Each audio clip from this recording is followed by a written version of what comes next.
Live. We're live. We got us here, the people that always eat meat and can't stop talking about it. Got Joe Zumbo, Emily Penton, Justin pre-shaved. What? Pre-shaved. All right. Pre-shaved. That's And right. Thomas Allen Clark. So we're here to talk all things carnivore and do our best to badmouth those plant-based fake meats, those dastardly fake meats being forced upon us by the global cabal, right? The global homo. The global homo. Yeah. That's a new one. That have something to do with being pre-shaved. No, not at all. Okay. No. All right. So, anyways, we better get something going before Emily goes to sleep on us. She's had a long day already. So, anyways, yeah. Hey, the reason why we decided to bang away at the fake meats was because we saw this article. Let me share it. Sharing the screen, coming up, coming up, coming up, coming up. Swirly circle thing spinning. Let me know when you guys can see it. I Yep. can see it.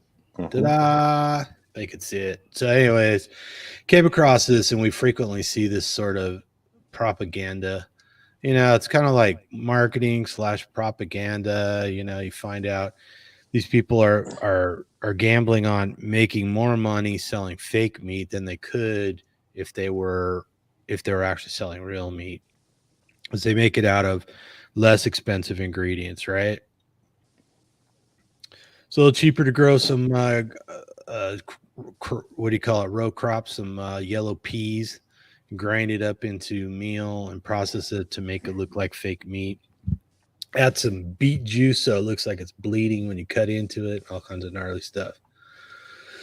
But maybe you guys have some opinions about why plant-based meat is inferior to the real thing. Who wants to say something? Raise your hands, kids. Well, I mean, I just want to start by I think I'm the person here that's probably had the most plant-based meats. Probably. At one time I've had the Impossible Burger, the other burger. I used to eat the like Gardein chicken, or teriyaki chicken, tangerine chicken, or whatever. I've had like black bean patties, which are actually pretty good, and I've had what were they? They were another kind of bean. Crap, I can't remember. It wasn't a red bean patty. Oh, it was like you just said it, Tom. The name of the vegetable. So you come Pea? carnivore. Yellow pea? No, Pea? not yellow pea. It's something that you said cut it and it makes it Beets? look like it's bleeding. Beets. I've had beet burgers as well. Yeah. Beet and bean burgers as well. And so I mean the homemade like black bean burgers and the like beet burgers, they didn't taste so bad. The Impossible Burger was really good, but it gave me one of like the worst migraines of my life, like a day after eating it. Oh my Oh, yeah, I've god. also had a bunch of fake meat tempeh as well. Tempeh was absolute the worst. That would give me such horrible migraines. I think because tempeh is fermented soy Yeah. or fermented. Yeah. So yeah, so I've had a ton of plant-based meat replaces, and at the time, I mean, just like it shows. So you show that plate, right? That says the reasons why. So upper plate, the blue plate. The reasons why people are choosing to go more plant-based, and 75% is health.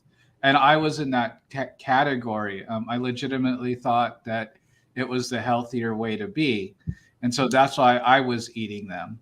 You know, um, and plus, it's LA chic to be plant-based, right? And so, Of course. and I was in a quasi New Age cult as well. So, you know, Are you sure it um, was quasi? it was quasi because, well, I never really had to pay them money, and you could kind of leave whenever you are. So, and I haven't quite. Maybe I just can't come to the grips that I was once in a cult. I don't know. Anyway, I was in a quasi cult. It was like it wasn't. I mean, the leader was vegan because, of course, but she had big boobs, so I listened to her. That was my strategy to listen to on the Idiot. internet back in 2007. That's what it was. And yeah, so that was one of the reasons. And then, of course, being in a relationship with somebody that like was introduced in the cult, quasi cult, and then yeah, her being plant based, and then yeah, there you go. So basically, following base hormones made me go plant based. So I like the way that Bart puts it. The standard American diet is the worst diet. The vegan diet's the second worst diet, which is like, it's a step up. You do become health conscious, food conscious, but just the wrong way because of all the bad information. And I mean, yeah, my health got a little better, but I wasn't like, I didn't put on muscle. I was hungry all the time. I was tired. I had to eat like 4 meals, 5 meals a day. Tons of junk food is still on the table for plant-based. I mean, you can turn it into muffins and pancakes and waffles and etc. So it's Fake like, muffins, fake pancakes, fake waffles. well, are they fake because they don't have eggs and butter? Hell yeah. Okay, fine. Yeah. Well then, yes, fake muffins. Vegan, gluten-free this, vegan that. So yeah, so vegan ice cream, of course, is very big, and so you just kind of end up with a lot of junk food. It's like, oh, you get to be, it's like a fake ploy, because it's like, oh, you get to still be healthy and eat all the sweet treats that you want, kinda. And no one says that's bad, because no one's talking about blood sugar. No one's talking about metabolic dysfunction. Nobody's talking about anti-nutrients. No, the entire time, and I was in it, not fully in it, but I was in it for a good 6 years. And in that time, Wow. never heard about anti-nutrients, never heard about blood sugar. Now, I would get yearly checkups, and my blood sugar has always been kind of on the low side, so I escaped there. But like, my body composition was certainly like soy boy. Like, I actually weigh the same, almost the same, except minus 10 pounds, but Like you're frozen. I looked worse, like Like a Coke like bottle. like a Coke bottle. Yeah, there you go. Like Yeah, I an guess. empty Coke bottle. Yeah, exactly. I had a girlish figure, I guess, and I had the moves to go with it. But it wasn't a very masculine frame, I don't think, looking back. So that's kind of my opener, just as a person that's been there, that's eaten the food, that tried it, and did not get the health that was promised. In fact, I think I started to get worse at one point, but then I went carnivore, and so yeah, it's a whole different story now. But so when I talk to people, I kind of have a bit of cred, because it's like, oh, I've been there, I've eaten there, I've eaten at Cafe Gratitude, which if you talk to any vegan and Nothing talk pretentious about that name. and you talk about, oh, I ate at Cafe Gratitude, where the water is like $10 a glass. Not even kidding. Wow. And it's all plant based, but it's gourmet plant based, and they have a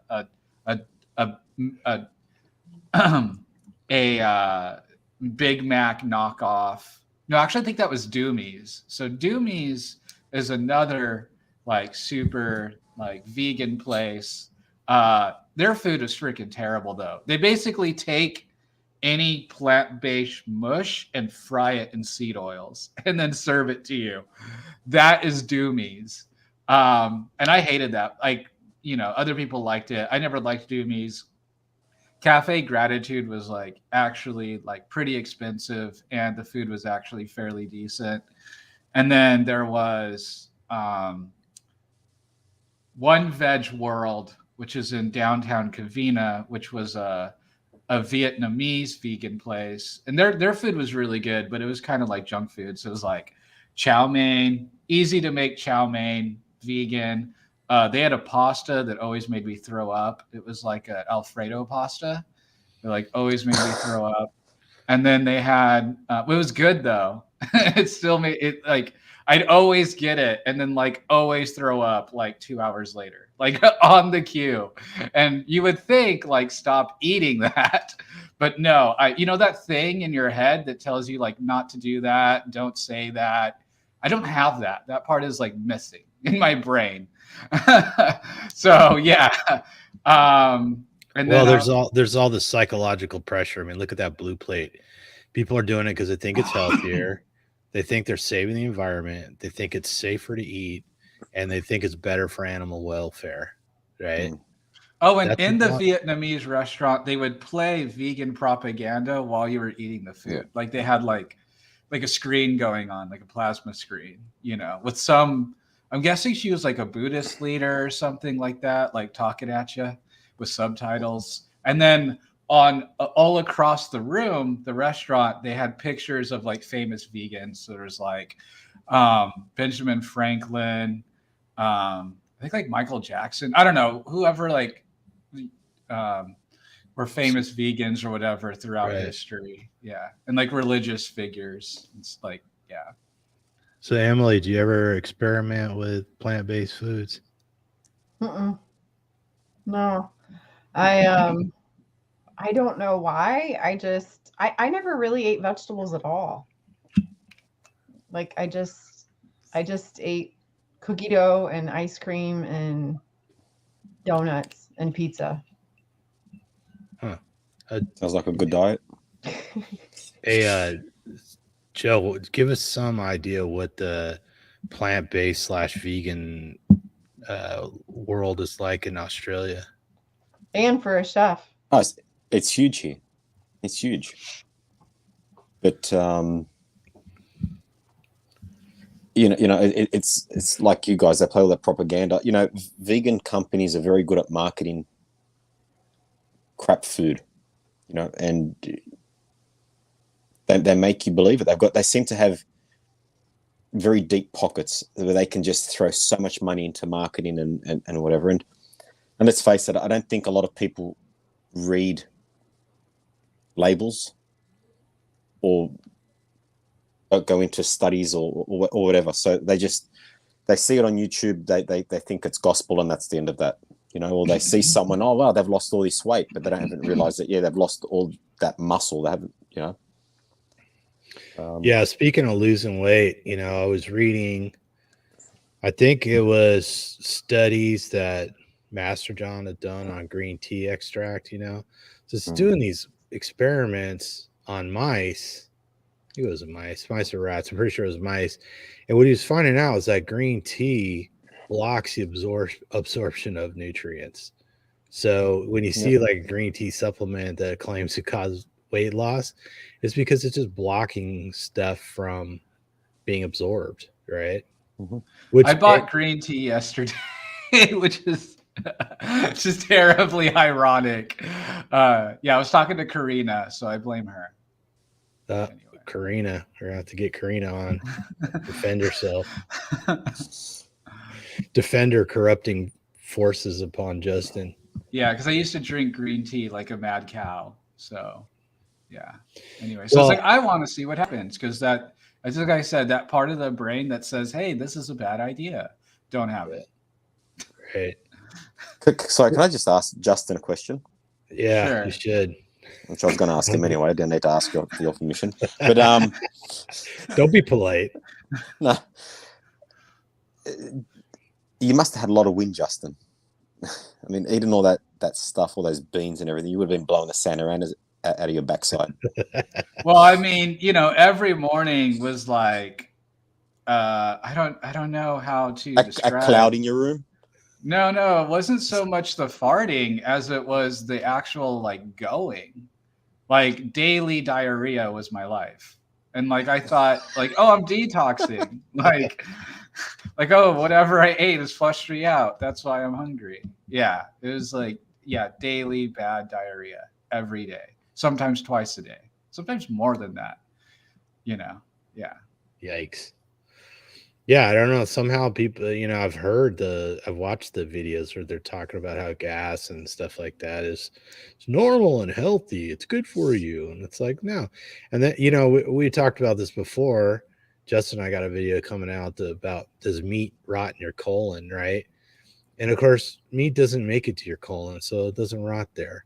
But all these plant-based foods do. And carnivore after carnivore will tell you it's like, yeah, well, carnivore and I stopped having gas. That's really weird. And that's because you're absorbing all that meat in the upper digestive tract and it's not sitting in your colon fermenting like all the plant foods are. Right? It's Yeah, but that simple. but it goes back to marketing, though, doesn't it, Tom? Yeah, all the negative effects are good for you. Yeah, cool. Yeah, so and they make people believe it by all these beautiful colored pictures of the rainbow on a plate. Yeah. Eat the rainbow. Yeah. Yeah. So, you go through an article like this one and they don't mention, all the anti-nutrients in the food. They don't mention the oxalates. They don't mention how fiber binds up nutrients and you wind up passing them instead of absorbing them. They don't talk about phytic acid or phenols or what's the plant lectins, all that stuff and how many people out there are finding out that they're gluten intolerant, and it's like, well, gluten is a plant protein, and some people could tolerate some of it, but we're finding more and more people. I was in the supermarket last night and I was standing in line to check out. 2 people came up to the register and asked where the gluten-free products were. Gosh. 2. That was me because I was paleo, and so I would ask for gluten-free everything, and I thought I was doing better, which I guess is better, but not really better. A lot of potato products, and almond products. How long do you think it'll be before the general public realizes how bad these plant-based foods are? Never. Never. I mean, Never, because of the marketing. The marketing is, as I said before, they've got deep pockets. I mean, I think it depends on who you listen to. If you listen to someone like Academic Agent, you read your elite theorists, Mosca, Evelyn. No, not Evelyn. That's an adult star. Sorry, confused. Evola. Yeah, the elite theorists, or you could take academic. I'm shilling other channels. Of course I am. You could take Academic Agents, Foundation of Politics. I highly recommend the course on elite theory. Basically, it's always a small minority that guides a majority anyway. So that's kind of the short and spell of it. So now, if there's a minority pushing this, then maybe. But I just think where Bart and Ray put it recently, we're winning because Bella's channel, all of us together are getting hundreds of different people into this every day, all the time, every week, once a month, whatever. And so I think the groundswell, though, and let's not forget during the pestilence, what was left on the shelves, right? What was left on the shelves was the plant-based stuff. Now, there was an issue. So I went to Target yesterday and I was just looking at the meat and don't buy your meat at Target. It's always overpriced. It's too lean. Maybe some burger patties, something like that. But anyway, just take a little dig at Target there. I used to love Target. Anyway, I worked for them for a while. My ADHD is on fire tonight. There we go. That's what's happening. So the plant-based stuff was on sale, I believe, for $4.23 a pound, and the regular meat was like $5.30 or something like that, which made me anxious because in these economic times, I understand it. Someone grabbing that fake meat and not, to save that dollar, but it's like $1 in the now, but that's possible thousands in the future, right? Due to health issues. But it's short life history strategist versus long life history strategist. Are we future focused or are we present focused? Or are we Future Fusion, which is a Yu-Gi-Oh card? Anyway, this is like I said, ADHD is on fire tonight. I don't know how to write in the chat, but hello, Adek, and hello, Christina the Carnivore. Yes, Only hello. Tom can write in the chat. Oh, Yeah.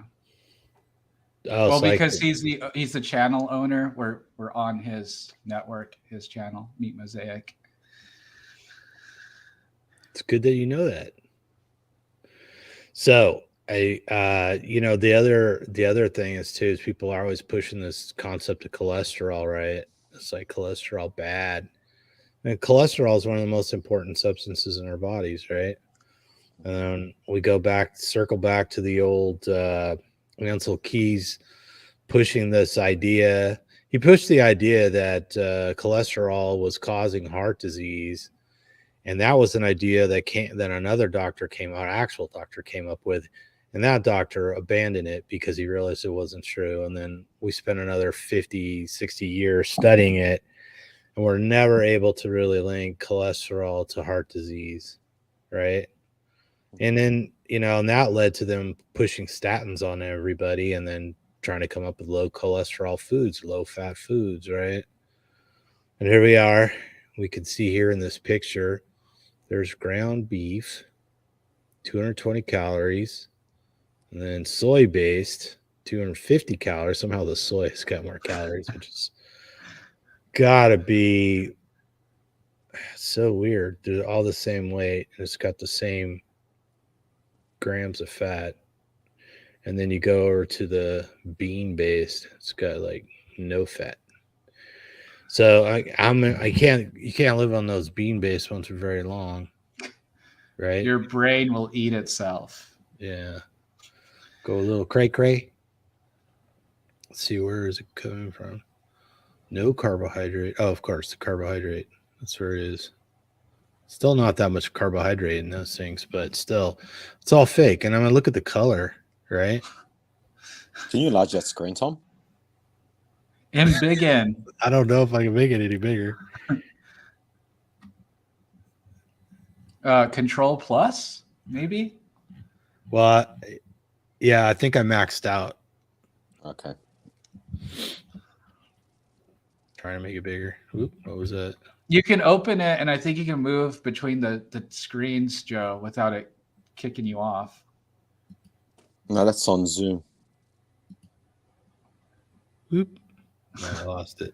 Well, anyway, the middle one, the soy one, that's the color of my daily diarrhea back when I was more web-based. Thanks. Thanks, mate. So like it just passes like right through you. Never gonna get this right again. Adek says cholesterol is the precursor of all our hormones. Very true. So if you're not getting cholesterol in those things, then you're screwed. You're not producing the hormones you need to. Yeah, that's true. I mean, vitamin That's what D, makes a soy boy. This is what makes a soy Probably. boy. lack of cholesterol, lack of proper hormone balance. Yes. Yeah. Yeah. So vitamin D has been elevated to the level of a hormone, right? It's very important. And your vitamin D gets converted into, or your cholesterol gets converted into vitamin D in the skin, right? And of course, testosterone, progesterone, what else am I forgetting? They're all modified cholesterol molecules, right? There's cholesterol in all your tissues all around your body, so artificially suppressing that is probably a bad idea, right? Yeah, and even though most of the cholesterol is made in-house, your body, if you're low on it, your body's going to sacrifice other things to keep the cholesterol stabilized in the body, which might relate to the collagen breakdown in people with vegetarian or vegan diets. Yeah, so I believe that we're supposed to be carnivore because we evolved eating animals like, you know, during the ice age while we were evolving in the previous age during the Holocene, right? We followed large megafauna around and ate them because they're easy targets. I mean, we followed the mammoths into northern Europe during the onset of an ice age before we'd even mastered the use of fire, right? So imagine doing that and eating these big animals, which are not short on cholesterol or fat, and they were our main diet until mass extinction occurred after an impactor, an asteroid hit and wiped most of them out, and then we had to start eating smaller animals. So and if you go on PubMed, you can actually look up the nutritional facts of mammoth meat because they've studied it quite a bit, and there's still tons of mammoths frozen in the permafrost, particularly in places like Siberia and stuff like that. So it's not like we're unable to study them. Not frozen, Tom, preserved. Flash frozen, man. Bird's eye style. It's the best way. In fact, even people that find bones in the permafrost say you could cut the bones open and the bone marrow is still fresh. Like you could just eat it. Dang. And why aren't we doing this? A lot of people that explored that area, they would find frozen mammoth and they would eat it. They'd feed it to their sled dogs and stuff like that. So that, thousands of years frozen in the ice, and there was properly flash frozen, so it's still edible. So get out your chainsaw, cut off some ribeyes, put your shanks in a stew. It's already frozen for Emily. She could just start taking bites. Yeah, Emily would just cut it in little cubes. By the way, Emily, I've been eating I saw your post for a week. I saw Everybody's like, man, you put a lot of salt on your meat. And I'm like, man, that's ice crystals. Yeah. How is it, Tom? It's great. It's like the easiest thing of all, I know. That's I told you, I'm so lazy. It's so easy. Yeah, no, it's great. And I really do like that texture. The meat's not hard like an ice cube, right? And as soon as you start chewing it, it starts thawing out. And then the flavor really pops. Yeah. Yeah, it's quite nice. Thanks for trying, Tom. I think you're the only person who's ever tried it. Thank you. Oh, well, no thanks necessary. I thought I kind of looked at it as a hot tip, and it's one of those things that's been on my list of things to try. And I don't know why it took me so long to try it, but for me, I always pack, I'm always doing food prep, get as many meals ready as I can for the week. And so it's pretty ideal because, I freeze them in glass dishes. I put the parchment paper between the layers, like you suggested. Yeah. I carry my lunch around in a backpack and sometimes my dinner too. And the backpack's insulated. I put some ice packs in there, and it's still frozen when I eat it later on in the day. That's awesome. Yeah. And you know what? Another question for you, Em. You said that what is it you eat, like roughly a pound of red meat and a pound of frozen fat? No, half a pound of fat and half a pound of beef cuts, and then 1 pound of ground beef. And 1 pound of ground beef. Mm-hmm. Damn. Because we were, number one, I noticed you said it takes you roughly like an hour and a half to eat everything. Yeah. Which is interesting because one of my big issues with, eating one meal a day or whatever, I couldn't eat enough calories. I mean, I've already talked about how like I need typically at least like 4,000 calories a day, sometimes 6,000 calories a day to get anywhere close to my energy output. And then I couldn't eat anywhere near that at one sitting. But then when you mentioned that it took you like an hour and a half, I was like, oh, see, now that's starting to make more sense.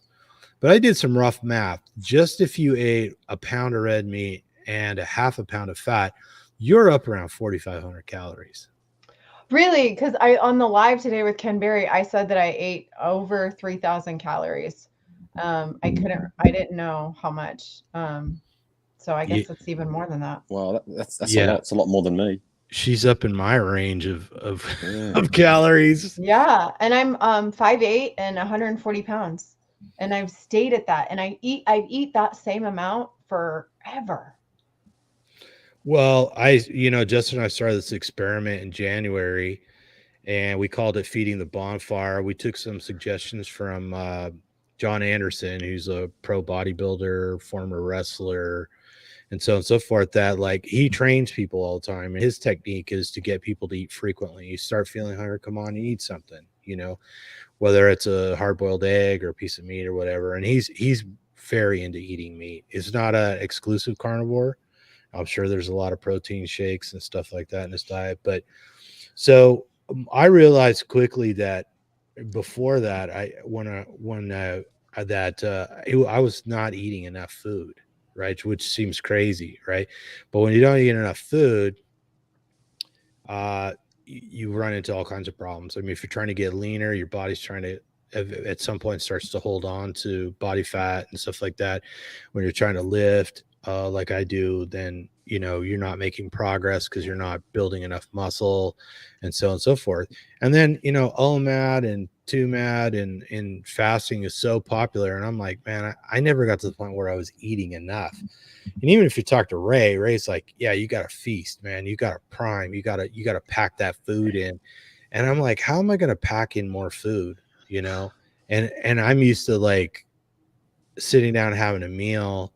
And if I can eat 1,500 calories, maybe 2,000 calories worth of meat, that's all I can get in a sitting.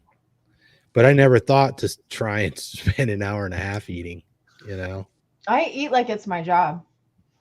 Yeah, I'm working on that. So now Joe can do it, and I've seen Justin put away insane amounts of food. I don't know why they're like half my size and they have stomachs that are, I don't know, 50% of their body cavity at least. I don't know, something like that. So anyways, I found it interesting. So maybe taking longer time to eat a meal is a hot tip. Maybe eating frozen meat might be some advantage. Certainly, eating the frozen meat gives you that like perfect digestion, just like you get when you eat nice, fresh, room temperature meat. So, and I dig the texture, and maybe that comes from eating frozen mammoth meat, huh?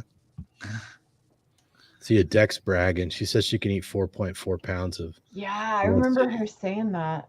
2 kilos of meat in one sitting. Could you do that, Joe? 2 kilos in one sitting? I have.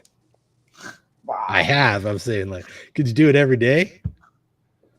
Probably. Wow. Justin? Yeah, I could do it. Yeah. We're going to find out, though, aren't we? Yeah. Yeah. My limit is 30, 30, what is it? Flying Dutchman. I'm going to do it. 30 plus.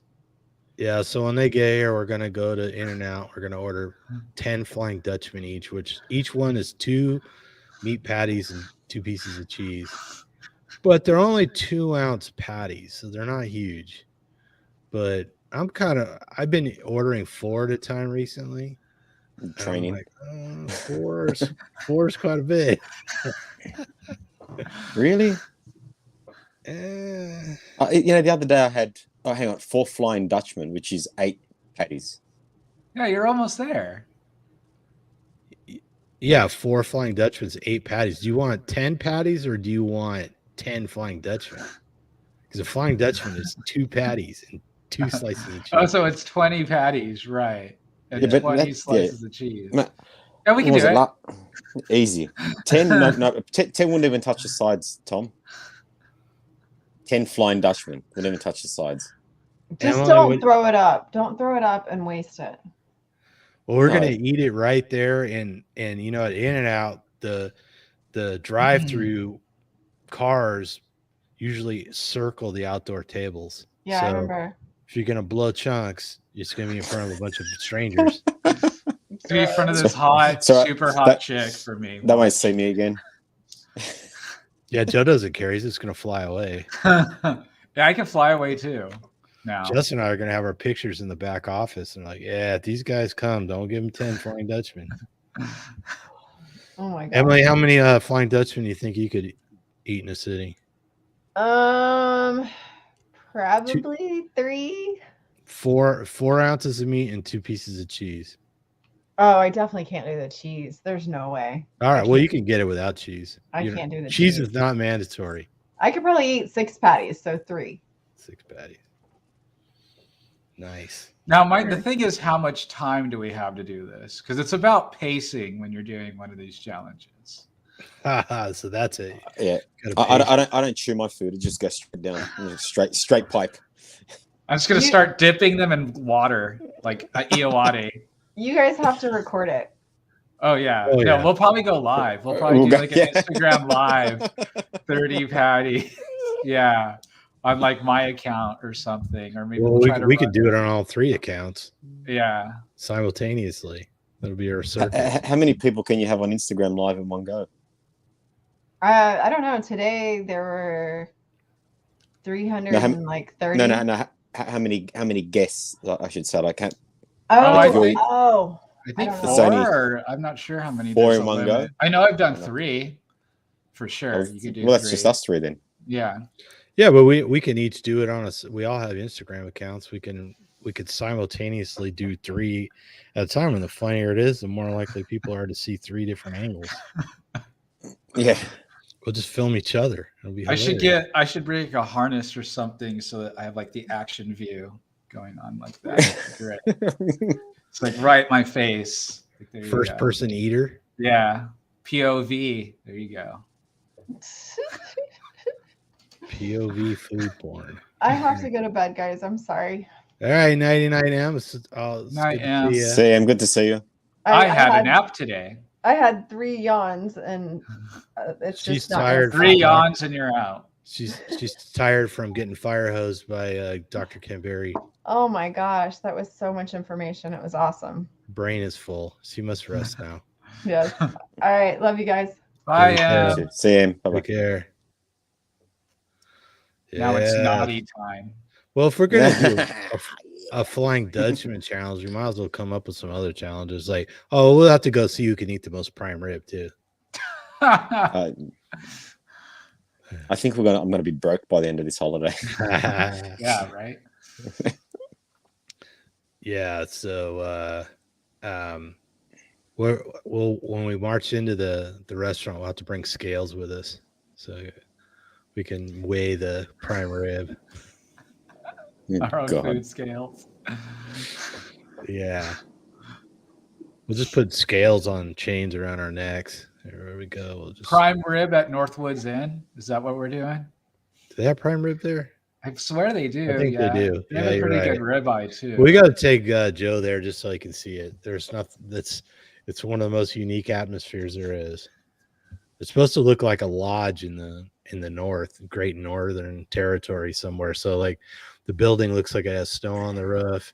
You walk inside and it looks like it's lit kind of with lanterns, and there's sawdust on the floor, peanut shells on the floor.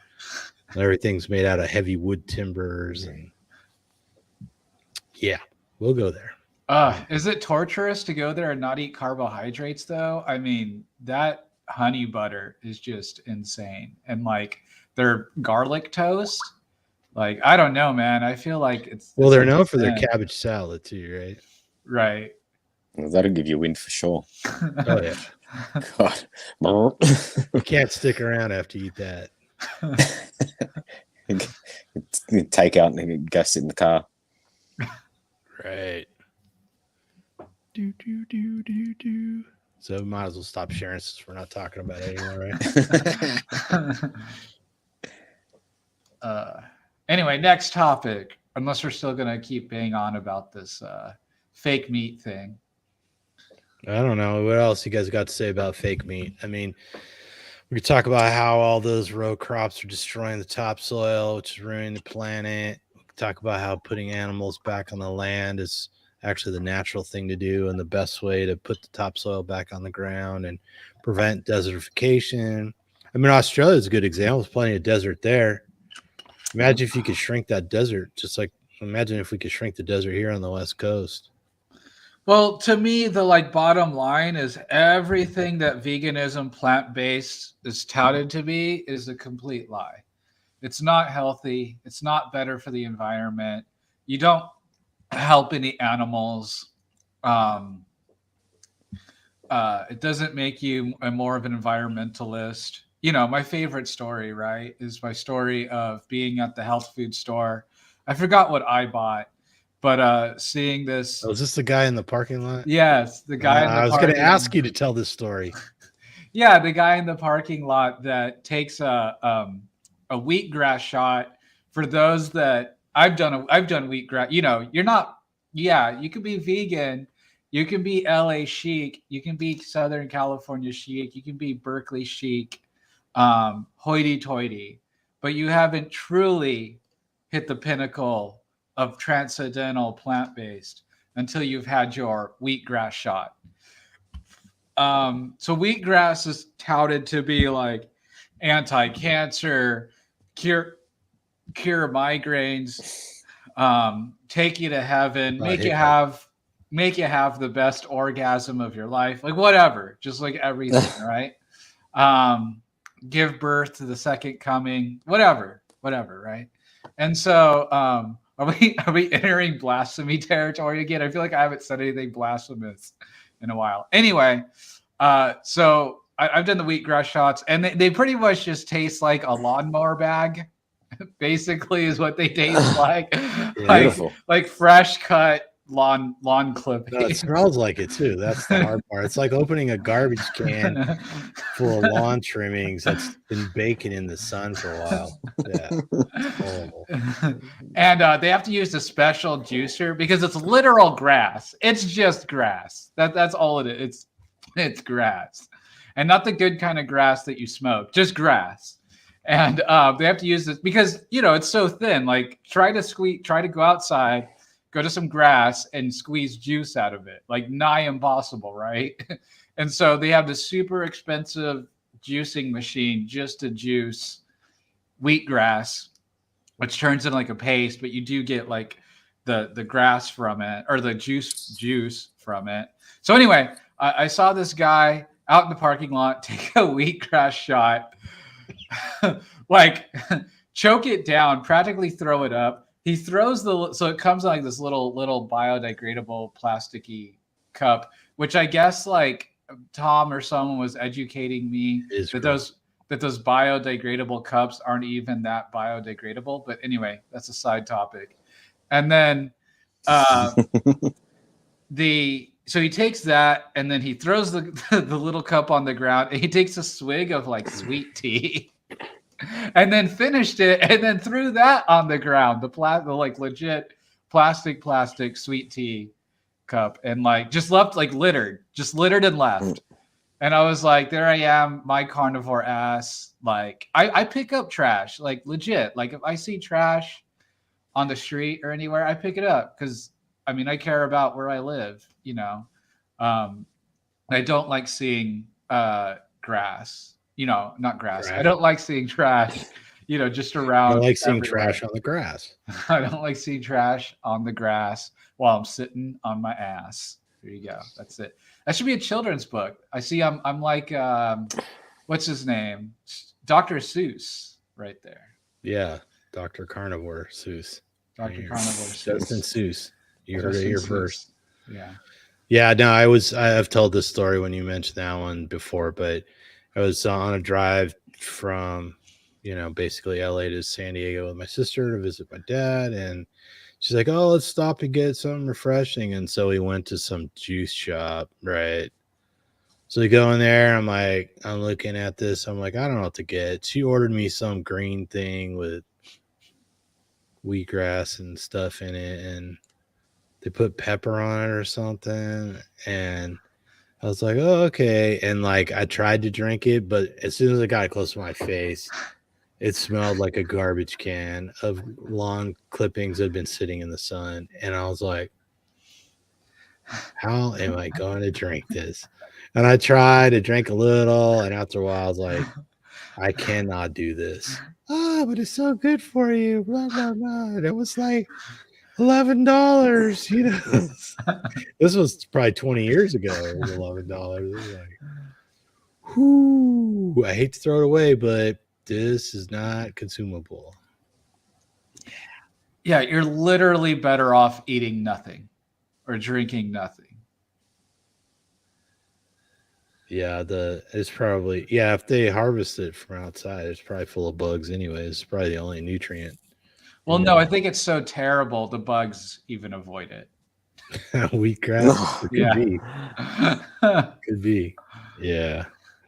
I don't know. I mean and I was thinking about that movie, was it something midnight about it's got Ben Stiller in it. He plays the guy who's the writer, wrote for the show Alf. Anybody remember Alf? Yeah. Permanent Midnight. And so the guy's a heroin addict, but he's going to be a healthy heroin addict. So he's growing wheatgrass in his windowsill, and he's having wheatgrass shots every morning and going for a jog. I mean, when the propaganda is so abundant that you convince a heroin addict that they need wheatgrass to be healthy, I mean that's some pretty advanced propaganda. Maybe we should hire the vegan community to do PR for our channel. Maybe they'd grow our channel for us. Not even a chuckle. Oh, I'm looking up cricket juice. Like it's a thing now. Oh God. Yeah. I swear there was a thing about cricket juice. Yeah. There is some company selling a cricket juice now. I was going to eat cricket protein. I was going to buy some. This was after carnivore too. It was like some whey protein, but it was All right. made Well, with you crickets. try it and report back. But it had like sugar in it. That's like the Oh. issue. Yeah. I had too many carbs and too much sugar. They put enough sugar on stuff, just about anybody to eat it. I mean, they used to spray sugar on weeds to get cows to eat stuff they normally don't eat. Well, just like people, they just, I mean, if they want people to eat something, they just throw sugar or honey or some kind of, I mean, just all the food Some that's just sweetener. sweetened, right? Yeah. Mm-hmm. I mean, it works. That's why they do Mhm. it. But I mean, it's not, it's certainly not healthy, right? And so, yeah. And then they've got it separated out like carbohydrates, total sugars, added sugars. That's, But that's Deck wants you to just eat crickets live on the air. different. Next time you go buy some feeder rats, see if they have some feeder crickets. Some feeder crickets, right? Yeah. You could just feed yourself. Yeah. It's not I've enough had to eat like raw meat on the air. those like worms with cheese on them or whatever. The like dried worms that they sell at like a candy store or something. Done that. I've seen worms in candy. I've seen tarantulas and scorpions in candy too, but I have Really? not seen the cheese worms. Well, I mean, yeah. And then I've eaten like a roly-poly once just because I was curious. But I was a kid, all right? So there you go. Hey, It Joe, doesn't taste what- like anything. What did you eat, Justin? A roly-poly? Which is Cell a bug, pill bug, cell bug, roly poly. Those the little like beetle things that roll up like an armadillo. okay. Yeah. So Joe, what kind of bugs and worms do you eat down there? Some witchy grubs. Witchetty grubs. Yeah. Apparently they taste like peanut. So you eat those regularly? Serve those at the restaurant? Yeah. On skewers. How about crickets? Are they big down under? Yeah, we love cricket. It's a good game. But we don't eat it. How about locust and No. grasshoppers? No. No. It's not America. You guys eat all that crap. You guys will eat anything. There's shit on a stick. You guys would eat. We keep away from that stuff. Only if it's deep fried. Beautiful. Battered. Deep fried and battered. I'll eat it. Have you had don't they have grasshoppers dipped in chocolate? Isn't that a thing? I don't know if I see it anymore, but I swear that was the thing. Can't be all bad. I mean, didn't John the Baptist eat locusts and honey? I mean, Apparently. you got to do what you got to do. Don't recommend it. The best thing is beef or pork. but beef and some Fish. fish. I'm sure John Beef and lamb. Sure, John Lamb. the Baptist would have gone for some lamb chops. Oh yeah. A couple of days of locusts and honey, and everything else would start looking good.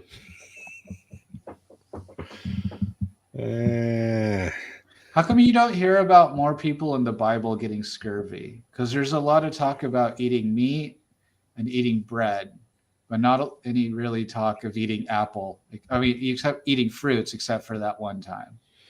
Probably didn't have apples. They probably had like dates. You know, dates in the Middle East probably would have been available. What else? You know, I mean,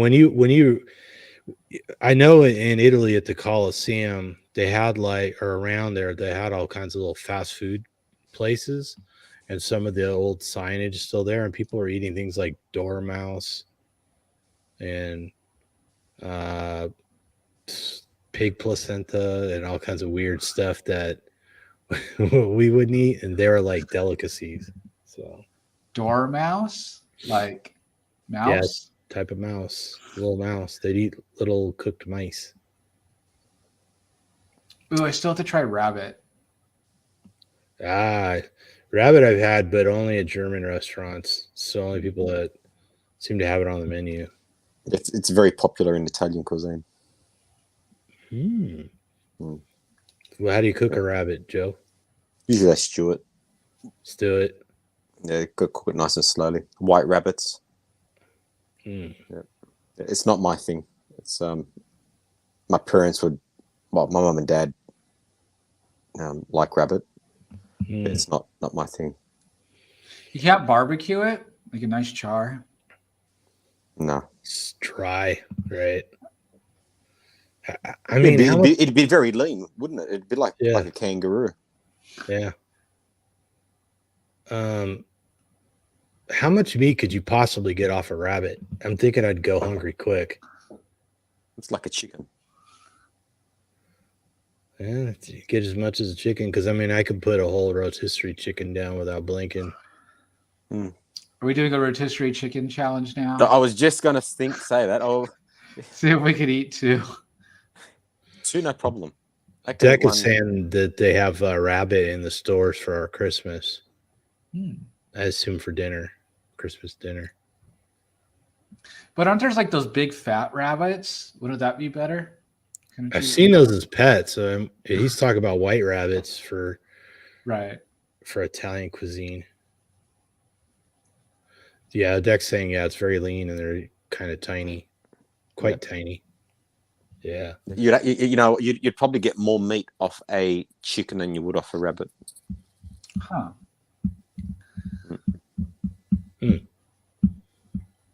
Yeah, I had some pet rabbits when I was a kid, and some of them were quite small, and some were fairly big. I had a Netherland dwarf, which was, a small rabbit because it's dwarf. But I'm trying to remember what the other one was. It was big. It was almost kind of a purpley color. Can't remember what it was called.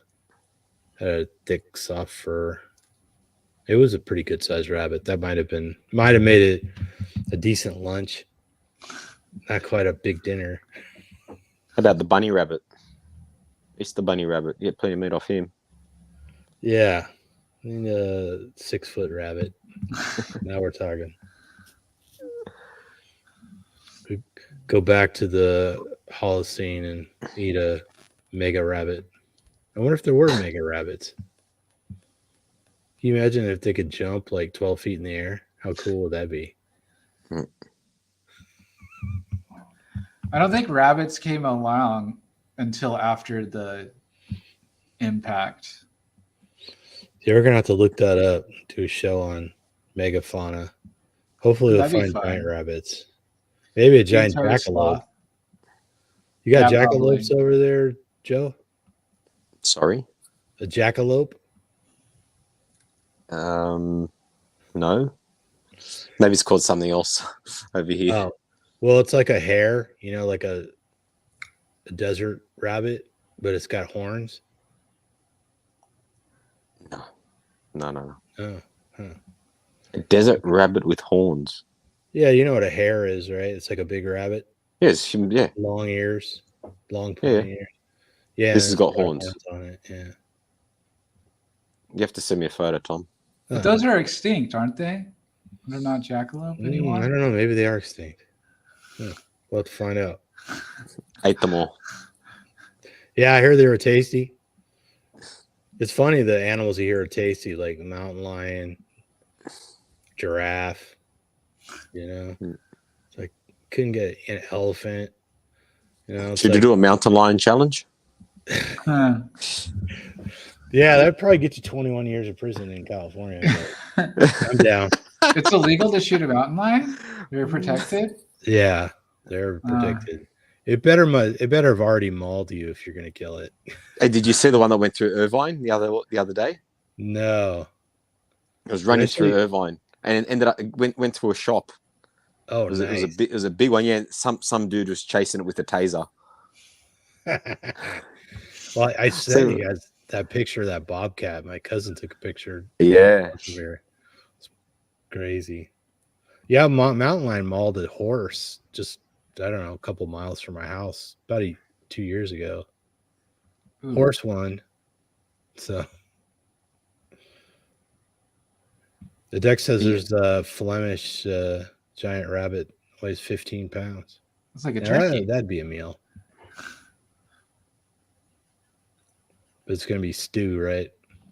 What do you do with 15 pounds of stew? I don't know. There's got to be different ways to cook rabbit. Roast. You can make a rabbit roast. Oh, I with should some talk about butter. my dream last night. Sure. Actually, it was this morning. I was waking up.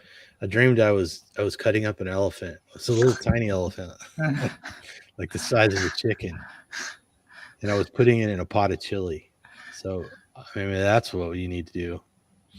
Mountain lion chili, bobcat. I don't think bobcat would be very good. I don't think I could eat a bobcat because I'd feel like I was eating like a pet cat, and I think that would actually make me sad. No, once you skin it, you never know the difference. Put on a spit. Cook it nice and slow. I mean, I guess. I mean, I don't think I'll ever be put in that position, but you know, as far as exotic animals, I think cats might be off the menu for me. At the top of the list is penguin for you, apparently. Yes, penguin. Penguin. Penguin. Yeah. Well, some of those penguins are big. They're like, we're gonna see some of the. They've got to have all that fat on their belly. I mean, Yeah. they're an Arctic animal, so You gotta catch them up just before winter starts, and then they're nice and fat. Would you eat snake? I'd eat snake. Yeah. Have you? No, I had. Wait. Yeah, I think one time. Yeah. I've had rattlesnake. Yeah, rattlesnake. Oh, really? There's places in the south that serve rattlesnake. Yeah. I'm surprised Further I south can't than get you. it around here. What's that? I can't believe I can't. You can it get around you here. can get things like rattlesnake at the fair. They'll have snake at the fair. Really? Yeah. It's right next to the frog's legs. And the giant How's it- corn dog that's 2 feet long. How does that taste? The rattlesnake. I hate to say it tastes like chicken. Yeah, it really does. But it's Probably that better one. than the frog's legs. The frog's legs always taste swampy. It's like you eat it and it's like smells like a pond or something. Yeah. Oh, yuck. No. Yeah. I reckon I'd be putting it close to my mouth. I'd start gagging. It's not bad. It's just not great. You know, it's like it's the kind of thing you eat when you know, like just to try it once, you know. I don't know why I can't imagine a restaurant making any money off of that because it's not going to be a lot of repeat customers. The novelty. Or snails. You ever had snails? I mean, they're like, I mean, Snails, you know, yes. I've had snails. but there's every time I've had them, there's like all you taste is garlic, and it's like, you guys need to back off on the seasoning unless you're really trying to hide something. Yeah, look, I had them. I've had them with garlic butter, Yeah. and I've had them in Spain when they were cooked in sauce, Mm. and they were absolutely divine. Hmm. But That this sounds was What kind of sauce? it's a tomato sauce. It was a Oh. How many It was- how many snails do you got to eat to fill up the? Look, it's a tapas thing, so you have bits of everything. But yeah, I mean, you'd need a shitload, wouldn't you? It's more of an appetizer than a meal. Yeah. Well, it's tapas, so you have a bit of black pudding and a bit of everything else. So. Yeah, T-Mock 5's asking about the norm. I don't know if he was here when you were talking about Norms earlier, but probably was. But yeah, it's still Norms is this restaurant. They have these giant lit signs, and it says spelled out Norms in a long column on top. Yeah, there's still a few of them around. So actually, Tom, are we going to organize a meetup when I'm there? Yeah, so people should let us know if you're going to be in SoCal. Between the 24th of end September, of September, early October. Yeah. Justin and Joe are coming out. Joe's coming from all the way on the other side of the planet. To hang so out you guys with my keep buddies. that in mind. We'll arrange a meetup somewhere where we can eat some meat. Mm-hmm. Yeah, we'll just have a get big barbecue at a park or something. Email and flag some people down. Yeah, who knows? Maybe we'll get people from the greater area to show up, or get lucky. Maybe Sean will be in town. He'll come if he's not on a plane to Dubai. Or who else? Maybe we can get Janice to drive down. There you go. Charmaine, she owes us. Sure, I'll get Charmaine to show up, and she knows I'm coming. I told her. Maybe. Oh, you did? Mm-hmm. Cool. Oh my God, I'm blanking. She just moved to Vegas. Oh no! Now we have to feel bad.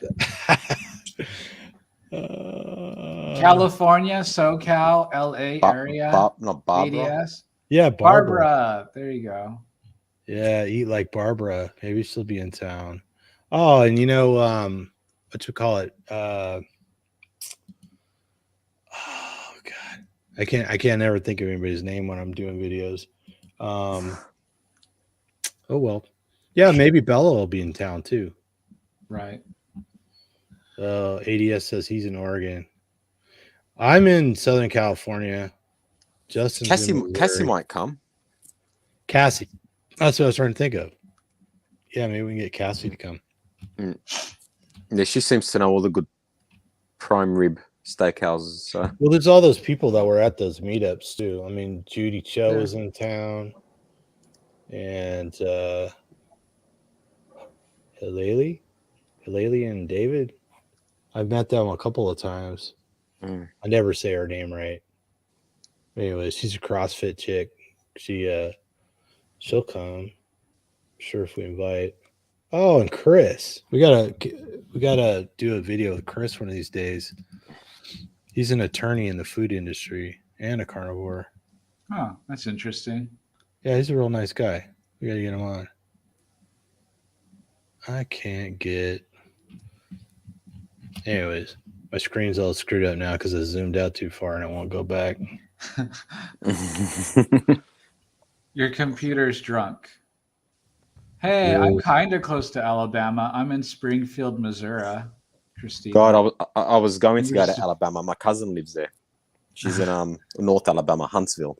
I want to go. I can't imagine you in Alabama. Me? Yeah. Why? Alabama's got the barbecue. Hey, Missouri's got the barbecue. Well, Texas too. This whole kind of area has the barbecue.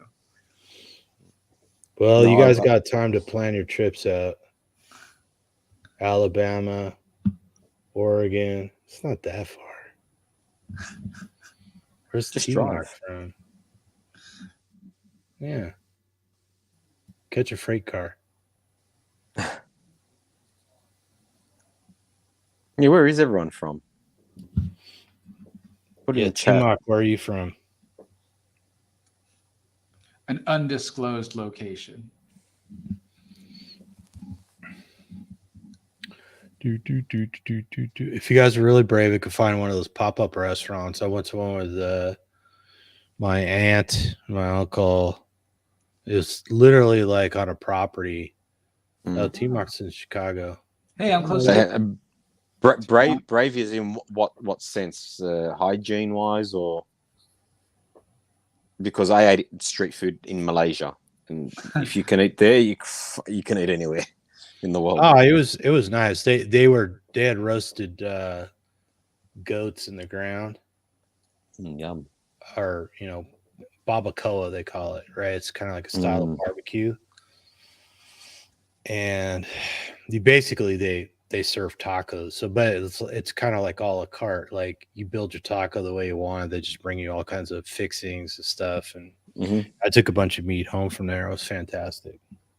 Actually, that's what we can make. Sorry, when I'm there, we'll make some carnival tacos. We'll do Parmesan chuls, discs, fold them while they're warm, and then we'll slow cook some. We'll smoke some brisket at your place, Tom, and throw it in there.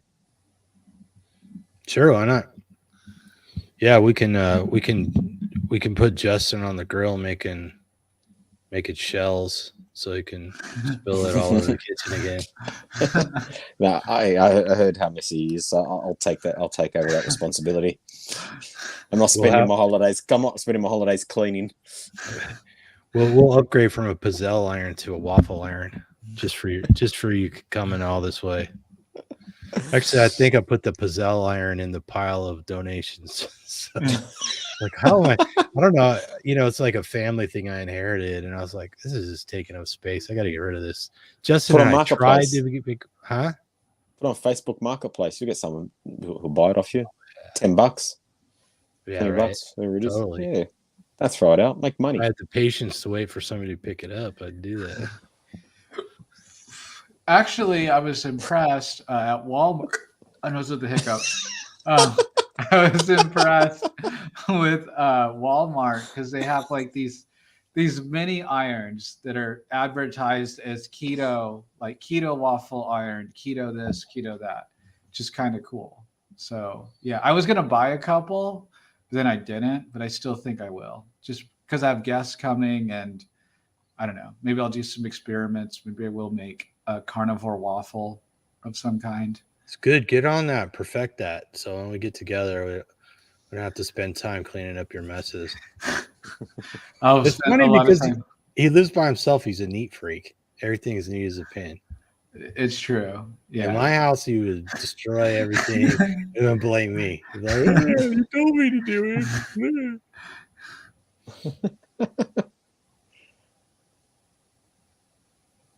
Crazy. I never spilled a drink at your house, though. At least I don't think so. No, you'd never waste a drink. There you go. See, that's the important part. You can waste food, just don't waste a drink. Yeah. Actually, he'd have me make him cold pressed coffee and put MCT oil in it, and then he'd bounce around like a jackhammer all day. Half the day. Until I had my second cup. Right. And bounce around again. Yeah. Actually, I was just reading, Christina just wrote, barbecue is big around here. Is it big in Southern California? Oh, yeah. But I mean, it's not like Alabama where it's a lifestyle. Big, but you don't have to eat barbecue every day in Southern California. In Alabama, it's kind of mandatory. Especially in the summer. Wow. Yeah. I mean, there's probably 10 barbecue places within a 5-mile radius of my house, at least. It would just be nice if we could go to like a good Mexican restaurant, but I don't know how to get Mexican carnivore without it having like a bunch of junk. They'll do it. Can't we just drive down to San Diego? Nice and close to the border. Yeah. Not crossing the border because I'm worried I won't get back into the country. and then I won't be able to get back home. I'll be stuck there. Well, there's not a huge difference between Southern California and Mexico. There's just a fence in the middle. Yeah, that's sad. I remember when I was there. It was no. We can go eat some amazing Mexican food on the side of the border. Oh my god! I gotta ask my nephew Carlos where that place was. We got that. He brought home some carnitas from this place. It's something Brothers. It was so amazing. It was the best carnitas I'd ever had. And he's like, yeah, it's pretty good. I think I've had better, you know. So, just add to the Google Docs, Tom. yeah, no, we'll have to do that. I mean, there are a lot of good Mexicans. There's even like Uruguayan and Nicaraguan, and you know, Wow. it's all kinds of we of American food. But Just we no are Canadian going, just to let everyone know, we are going to a steakhouse in Santa Monica called Meat on Ocean, Right. Yeah, and that's going to be special. A friend of mine is the executive chef there. we're gonna meet the legendary Doug Farnsworth, aren't we? We are. Yeah, be awesome. Yep. That's gonna be amazing. And we're going to have a nice carnivore feast, and hopefully he can join us at the table and enjoy it with us. Yeah, we're do a live video. Why not? Yeah. We tell definitely won't be doing all you can eat at that restaurant. That's for sure. Eat what you can afford. I don't know. Yeah, that'd be good. It'd be good. Be good. Yeah, they've got how many pounds of meat did he have in the dry age? 10,000 pounds. 10,000 pounds. Yeah, 10,000 pounds of meat dry aging in one cooler. Yep. So that'd be cool. That'll definitely be a highlight going there. Oh, for sure. That'll be kind of the pinnacle meal, I'm sure. Yeah. Better go on an empty stomach. No, maybe you'd want to have something to eat before you go there, because if you go on an empty stomach, you'll have an empty wallet by the end of it. Let me answer a question real quick. Coors was illegal east of the Rockies because it was a non-union brewery. I knew that. Oh. And by the way, we could drive you by the Coors factory. There's a Coors. Yeah, do you have Coors? Hey, do you even have Coors beer in Australia? I think you can get it. So Coors and Miller are now under the same umbrella with Mickey's. I'm sure Miller you can get. I'm sure Justin's a big fan of Mickey's Big Mouth. Oh, not a fan. I have had my share of Mickey's Big Mouth. You know, when you're in high school and you start drinking, it's all about what's that? Mad Dog MD or MD Mad Dog 2020. Yeah, Mad Dog 2020s. Yeah. So the shelf right next to the Boone's Farm. These are all like Mad Dog and Boone's Farm, and there's a bunch of them that are like cheap wine with a lot of sugar. They come in a cask instead of a bottle. They come in a plastic jug. They come in bottles. Yeah. MD 2020 is what we drink a lot of. Mickey's and Tilts, Sparks. Does anybody remember Purple Passion? I think it was Purple Passion. It was on the market very long. It was made by Everclear. It was basically like purple soda with Everclear in it. It would come in 3-liter bottles. What? Oh my god! I'm pretty sure 3 liters of that was lethal. I've never seen it go, what? Did you ever drink it? I did. Oh man, how'd you live? Oh man. Well, you see, when I was in high school, they started doing the caffeine with the malt liquors. So that's when you had Sparks, which is 0.2% alcohol with 300 milligrams of caffeine. Then you had Tilt, which is 8.1 of alcohol, and then you moved to Juice. So Juice, JOOSE, was 10% alcohol with 400 milligrams of caffeine. And then what was the next one after that, which is how it got banned? What was the name of it? Crap, because I didn't drink that one. I just had Juice on occasion. But my friends are really big into Juice, and they would buy it by the case. Wow. And just drink that all the time. Yeah. Yikes. But I like Tilt. And then a Sidewalk Slam was Tilt mixed with 211. It's like the cheapest trash mixed drink you can possibly make. Yikes. What happened to the good old days when you just drank Old English? Ugh. Schlitz. And then you grow up and you start drinking Stella and Peroni, and Peroni. Peroni's so good. That's one of my favorite beers. Peroni? is Come on. Peroni. Really? The red label? No. It's a green bottle. It's is it a red label? Yeah, I don't remember. Because the It's red label is Italian. It's I an know it's Italian Italian, beer. but the red label is the imported one. Imported from Italy. It's been a long time. I just remember Peroni. It was really good. It's light. Sweet? It's really nice. I don't know. It's just good. Is it sweet? There was a beer from north of Italy, like very north, Baladin, and they did one called Rock and Roll. And I remember I used to buy that. That was amazing. But for a case of beer was $72. It was very expensive. Yeah, they'd rape you for it. That's like buying a case of Sculpin here. Or Sculpin's probably not even that much. Huh. Everclear is, I guess Everclear would be would be a great way to carb cycle on keto.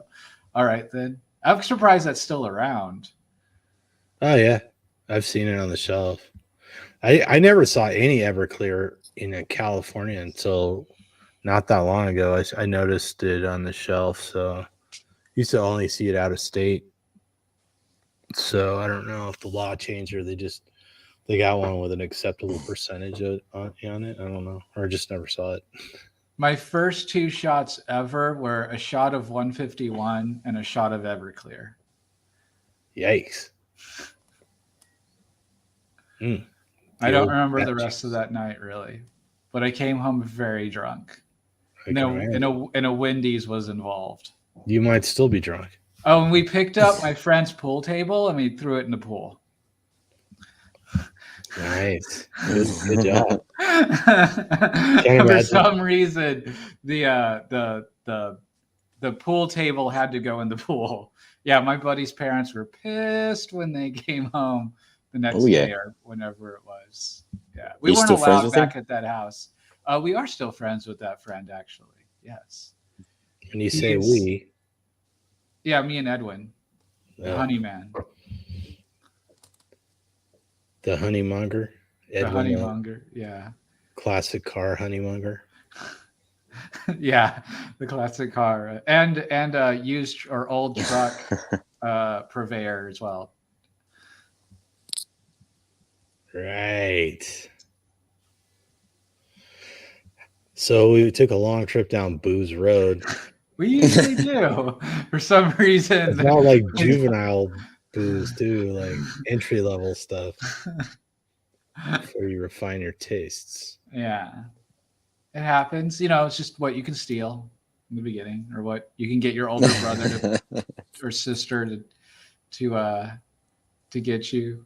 See, it wasn't the stealing alcohol that necessarily got my friend in trouble. It was trying to steal alcohol while already drunk that got my buddy in trouble. That and them peeing like in the aisle. That was an issue. Yeah, I think so. You pee in the aisle at the store? Yes. There's a story. Is it a he or a she? It's a he. Okay, did he at least squat to look like he was trying to get something from the bottom shelf and be a little bit discreet? Or he just stood up there and just too drunk. Too drunk. He was standing there trying to put out a fire. But he was the tallest, so he had long legs. So it was the other friend that actually ended up staying the night in the jail that night. The long-legged guy ran away faster? Is that what you're saying? He just climbed over the shelves. Went to the next aisle like a giant. Just hopped out of there like a mega rabbit. Yeah. Oh my God. Comedy ensues. Just add alcohol. Well, and that was when he was not jumping out of 2-story windows and landing on his back. Trying to do parkour. Parkour. trying to run from cops. Oh, okay. See, I just want Brett to see I'm wearing his shirt in case he watches this. Because Justin's sporting a shirt from Janice. And A I've got one legendary from channel. and I've got one from Under Armour in case they're watching. So Oh yeah, business deal. might get a with sponsorship Under there. You know, who knows? Justin will definitely get us an Under Armour sponsorship. Hey, I actually have a company that's legit. I think they're legitimate that have legitimately hit me up for a sponsorship. Hmm. It looks like Excellent. I'm in Them talks. sponsor you, or they want you to sponsor them. Them sponsor me. Like they're gonna Okay. send me some like workout wear. Maybe they'll Nice. send me a nice sports bra. Like Richard Simmons. Like Richard Simmons. Did Richard Simmons wear a sports bra? I thought he just wore a Short shorts. leotard and short shorts. like George Michael Wham days. Okay, leave him out of this. He did nothing wrong. Yeah. That was a buzzkill. So yeah, exercise. We're still doing it. So there you go. Oh, yeah, that was a good April Fool's by your gym. I thought it was legit at first because I didn't click on it. I did too. I was scrolling through and had a freaking heart attack. So we'll be closing on the weekends. I'm like, then it dawned on me. I was there last night. It was Saturday night. Oh, really? I read the fine print. It said April Fool's. Oh man. Although it hadn't started yet, had it? So No, I hadn't started. yeah, yet. it was a good joke from Anytime Fitness Corona saying they were going to close on the weekends. Bastards. You should hit them up for sponsorship. See if they'll sponsor you. Yeah, I pimped the gym enough, I guess. Yeah. Oh, I thought it was real of you showing that when you went, nobody was in there. I was like, damn, Right? I And it was guess like, it's so. Holy crap, empty did they forget that to they- lock the door? That's why I'm the only one here. Everybody else thought it was closed. That would have been funny. I should have done that for April Fool's. I didn't know the gym was closed. But you know, the funny thing is too, when I scanned my key fob to go in, it took the door a long time to unlock. Hmm. So that would have been Maybe it was in like a power saving mode.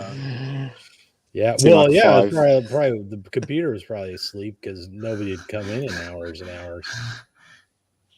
Yeah. Do you see Great. guys see Tim Mc5's comment? I first got laid to Careless Whisper.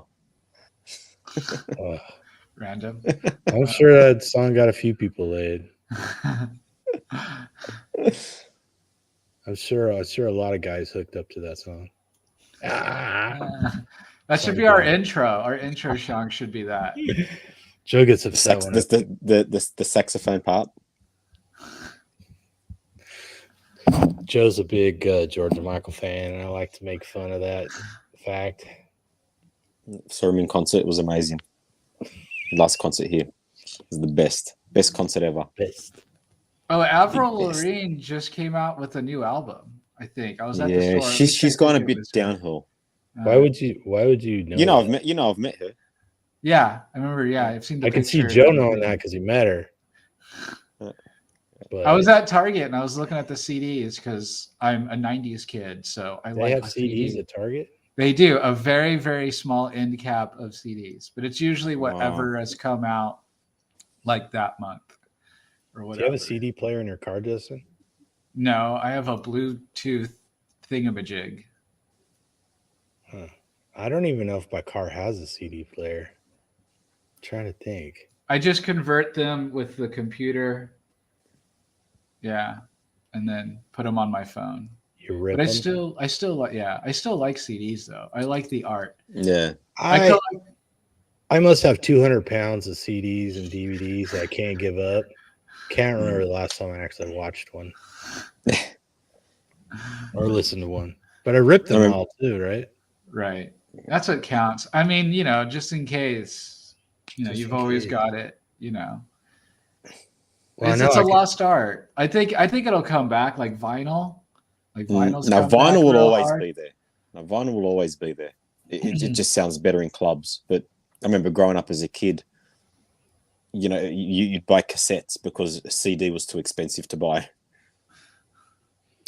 CDs came out when I was I remember I worked in a record store, and I remember like CDs coming in, and there wasn't that many of them yet. They Tom, still had how is it vinyl. possible that you've worked every cool job? Gun store, gun manufacturing, record Hooters. store. I think there's a couple other. They're the only people I The could hobby trick into shop. hiring me. I don't know. they look at you like, oh, you'd make good security. Yeah. Well, I worked in a liquor store, and I was like, I'm sure that's the only reason why they kept me around, because I was bigger than everybody else. I used to do this bit because my bosses were from India. The people who owned the store, the second owners were from India, and I used to imitate them talking, and I used to do these jokes. And one time I was imitating to my mom, and she was laughing so hard she wet her pants. It was amazing. Oh God. She couldn't breathe. She's going like that. And the next thing she starts squealing, and like, oh my God, I made my mom wet her pants. It's amazing. She peed. Someone clip that, please. Yeah, well, the thing is, I can't do those imitations now. I mean, they got rid of Hapu on The Simpsons because it was too racial or something. Just Oh, say you're God. imitating BNS. We still have to get the glasses and the mustache, remember? Yeah, I know. We're gonna get And all the decked shirt. out, but we got to learn to speak Tagali. No, that's Filipino. No, not No, it's Tagalog. Tagalog. Tagali. Tagali. I think it's called No, I think Tagali. so. Not Tagalog. Yeah, he's from Tagala City or something. That whole region there, everybody speaks that language. There's like 5 languages, major languages in India, and there's like 900 more local dialects. So they're like a discrete population, one of 5 discrete populations in India, but I could never remember the name again when I'm in a video. Names escape.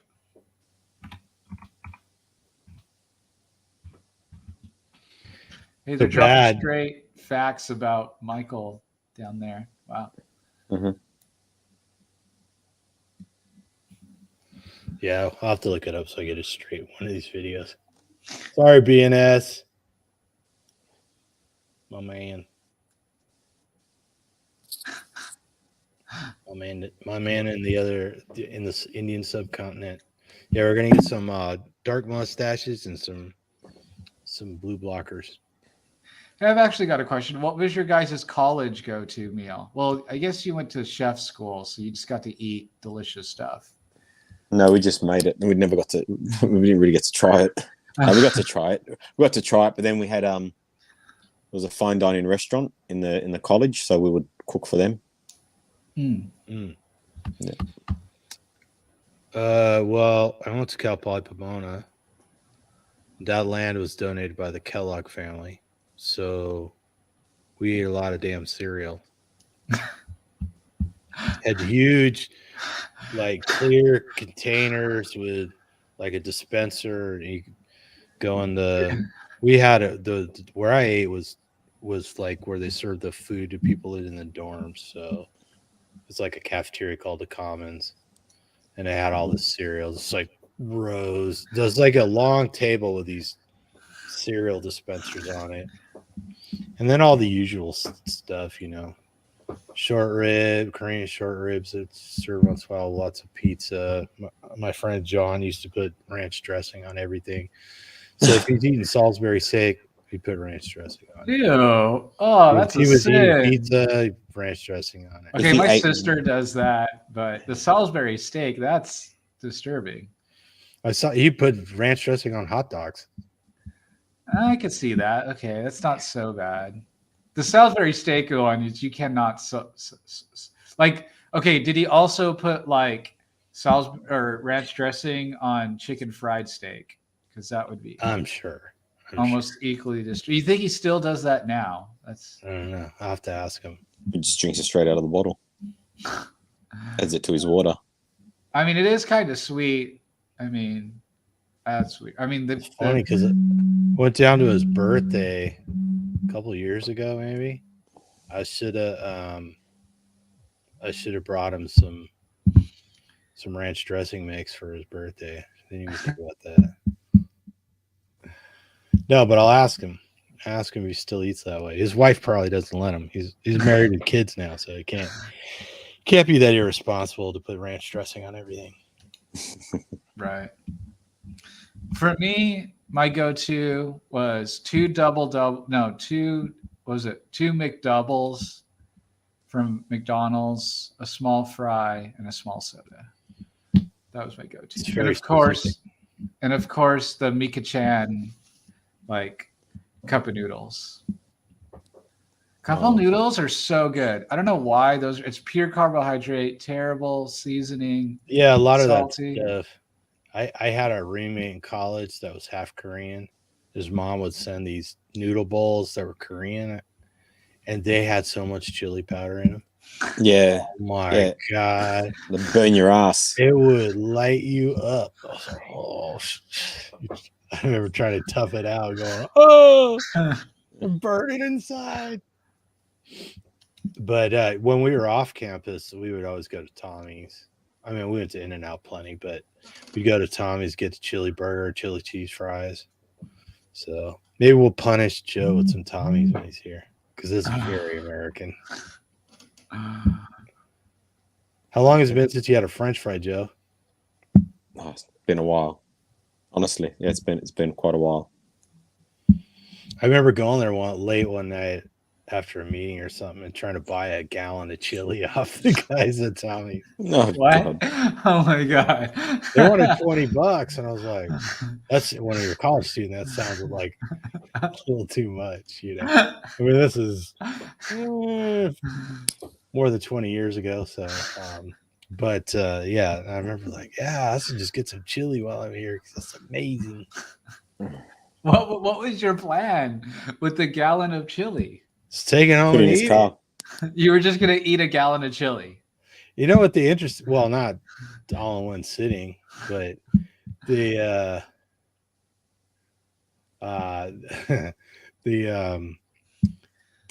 actually, have you ever seen the giant thing they warm the chili up in? Probably, but it's this huge like cooker, you know, like pot, pot, it's gigantic. I don't know how much it holds, 20 gallons or something. They literally have to fill that thing 1 gallon at a time out of these jugs. It's like, wow. Yeah.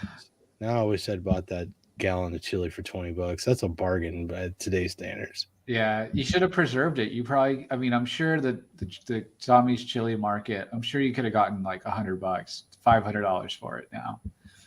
I could probably get those guys on pickers to drive all the way out from Iowa, buy it, sell it to the right buyer. Frank and forget the name. I just remember there was a fat guy and a tall, skinny guy. That was just random. Yeah, now the dude's brother's on there too. Oh. My dad was like American Picker before American Pickers was a thing. Is that right? Yeah, it really is right. I grew up hilly-billy, like white trash. We had 2 not working fridges in our backyard. Is that right?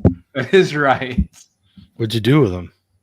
We eventually got rid of them, but yeah, I don't know what the plan with the fridges were, but yeah, we had 2 not working fridges in our backyard. A broken down 1955 El Camino, Chevy El Camino. Those are worth good money now. Yeah, I know. My dad sold it for $10,000 though. I don't remember what he paid for it. Something with the electrical could never get it to run right. Oh, it's a Chevy. Yeah, ouch. I almost want to eat El Camino because of that. I don't know. It was a sweet ride when the little times it would run. My dad put racing harness in it, so that was kind of cool. Right. For the seat belts. Did he do a lot of racing? I think that was the plan. Or is he just running from the cops? Probably a little bit from column A, a little bit from column B. Was he running Shine? running something. El Camino full of shine. El Camino full of shit. And we Yeah, had two like steel sheds that were so full of junk that like they barely closed. Like I said, I grew up white trash. Yeah, sheds. Pff, total white trash. El Camino, total white trash. I'm not sure you're making your point. That is though, if you saw it, like if you'd seen the property. The two fridges, man, the two fridges that Yeah, weren't but running. you got rid of them. Yeah, like when they moved. I Oh, grew up with like fridges, homeless people, yeah, felons. that's Southern California, man. Pretty much. Okay, damn it. That's kind you got me there. Yeah. We've got to be the homeless capital of the world now. 'Cause I know it's a toss up between San Francisco, perhaps Seattle, but LA has got to be the homeless capital of the world. I wish How many tent cities do you have? there's got to be Quite a few. 100,000 tents. I'm not lying. I wish we need to get a drone and just fly over all the tents and homeless people and just. I've never seen it summed up quite the way I experience it every time I go down there. Well, when we go to Pink's Hot Dogs, we'll all just start filming all the way down there because it's nuts how many. Do we go through Skid Row to get there? Is it safe It's hard to go to tell through where Skid Skid Row? Row begins and ends. To be honest with you, I can't believe it's that bad now. it's. It's like you're driving down the freeway downtown LA, and there's motorhomes and tents on the overpasses, like, and then people living underneath, along in the plants and trees along the freeway, and you see like people building plywood houses and tents and tarps everywhere, and just the river bottom, they're everywhere. It's like. Was it you that was showing me a video of a guy that must have been on Skid Row, was in a tent, and in the tent he had this massive TV. It was huge. I think I've seen that, but I don't think I sent it to you. Yeah. Oh, someone sent it to us. I was like, oh my god, look at this stuff. Was it a working crazy. TV or was it just? Yeah, working TV. Yeah, people will tap into power somewhere. You do see solar panels and stuff. So, the number of people living in motorhomes is staggering. Like old motorhomes, and those pedophile vans. You see those guys. You go around. You could, and I mean, I tell people all the time, like at work, it's like tweakers riding around on bicycles all over the place. It's like you go out to take the trash out. Somebody's digging through the trash. It's either drives an old beat up car that they live in, or they're on bicycle. And you take out the trash the next day. It's another person. These are like people that pretty much are homeless, and not all of them are drug addicts, but some of them just have mental disabilities and stuff like that. So they just don't want to. They want to be free. A lot of them too. They don't. Yeah, I mean that's a big issue that people like. There are, and this, I'm not saying this as like an insulting term, but there are street people. There are people just like not having to go have a job. They panhandle, or they get enough cans to get a burger or something and a bottle. Pallets, aluminum cans, copper wire, copper pipe, catalytic converters. It happened to my niece recently up in North Cal. Someone jacked her catalytic converter. Yeah, Joe flagged me on a police chase. They're chasing these guys that are stealing catalytic converters. They were throwing their tools and their catalytic converters. The jack, the wrench, the catalytic converter out on a freeway. Yeah, and just recently, someone got ring shot. Got busted, right? Yeah, someone got shot just recently because they rammed a police car and they were stealing catalytic converters. Yeah. Yep, happens all the time. Well, like I was telling Tom, if you live in a big city Put a lock on your gas cap especially if now. this keeps up. Yeah. But that, you know what? I mean, I live in Sydney, so it's a big city, but catalytic converters are getting stolen here as well now. Oh, wow. It's becoming a thing over here. Yeah. American culture exporting to the rest of the No, world. look, it's never, you know, I remember I was told once, oh, Australia's so much like America. And then when I went to America, I was like, no, it's nothing like America. America's just times 100, you know, not even times 10, just times 100 times worse. Well, it's just so full on. The thing that all these people need, and my heart goes out to them. I've helped out down in LA in some homeless shelters and stuff like that. And they need meat, you know, we need to start a meat charity. Yeah, meat charity. A meat truck. Hot dogs. Huh? Drive around in a meat truck. Have a big smoker and give them, you know, a little bit of meat. Free hot dogs, free hamburgers. Just the meat, though. Just the What are they patties, going to though. put their... Yeah. Carne asada. Rotisserie chickens. It's just that it's hot. Like, how do they travel with it? I don't know. Give them a lot of napkins. I don't know. Wrap it in socks and underwear.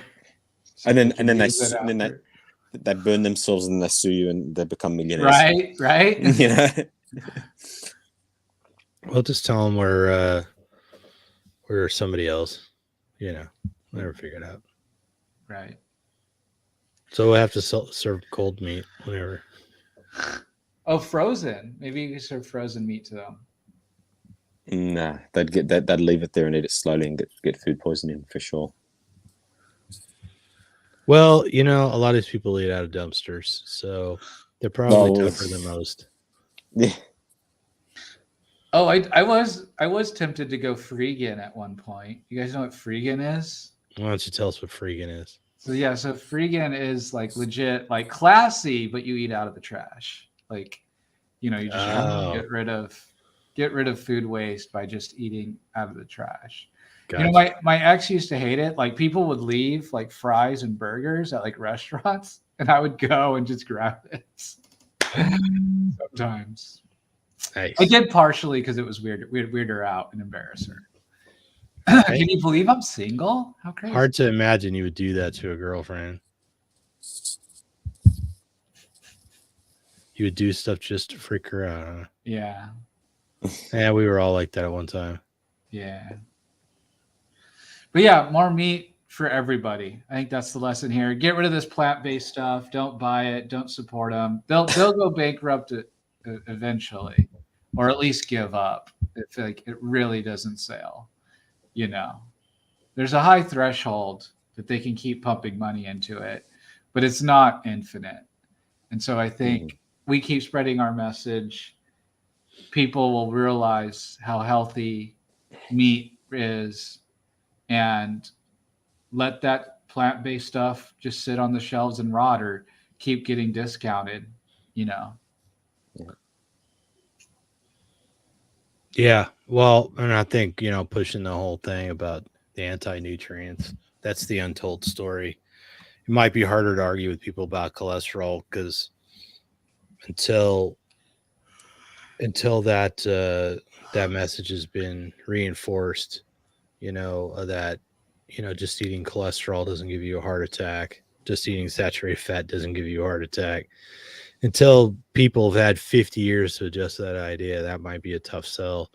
But you tell people, hey, you know, there's, you know, phytic acid and all the other stuff that plants produce, the natural pesticides that plants produce, and then at least they can go look and go, oh, it's true.